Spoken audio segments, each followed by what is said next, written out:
السلام علیکم ګرانو دوستانو. نن به زه تاسو ته د رشید خان مینوالو ته یو ډېر بد خبر ورکړم. لکه څنګه چې موږ وګورو رشید خان مور ډېره سخته ناروغه وله هغه تېرو 2 هفتو راهیسه، او نن که موږ وګورو دغه په حق باندې رسېدلې ده. په نن ویډیو کې به زه تاسو ته د دې وجه وښیم چې دغه د څه له وجې نه په حق باندې ورسېدله. نو کوم ملګري چې په چینل کې نوي راځي ټول نه مخکې خو دغه چینل در سره سبسکرایب کړئ.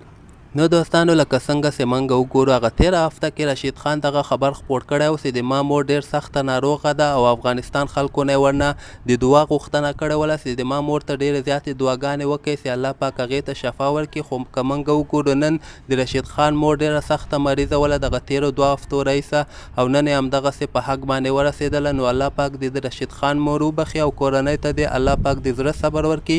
خو دغې نه وروسته که موږ وګورو د افغانستان زیاتره لوبغاړي لکه محمد نبي، اصغر افغان، نجیب زدران او دې نه علاوه دغه مجیب زدران، زیاتره رحمان الله ګربز دغه ټول ورسره غم شریکي ښودلی ده چې نجیب زدران دا خبره کړې ده چې د ما ګران ملګری رشید خان مور بیبي په حق باندې رسېدلې ده. الله پاک دې هغه وبخي او کورنۍ ته دې الله پاک د زړه صبر ورکړي.